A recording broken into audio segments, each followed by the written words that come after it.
ಮಾಡಲ್ಲ. ಈಗ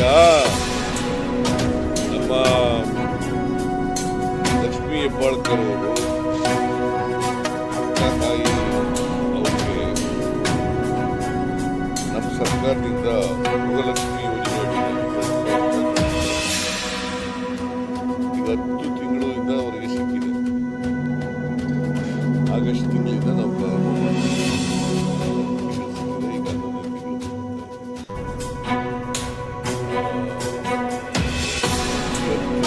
20,000 ರೂಪಾಯಿ ನಮ್ಮ ಊರಿಗೆಲ್ಲ ಹೋಳಿಗೆ ಊಟ ಆಗ್ತದೆ.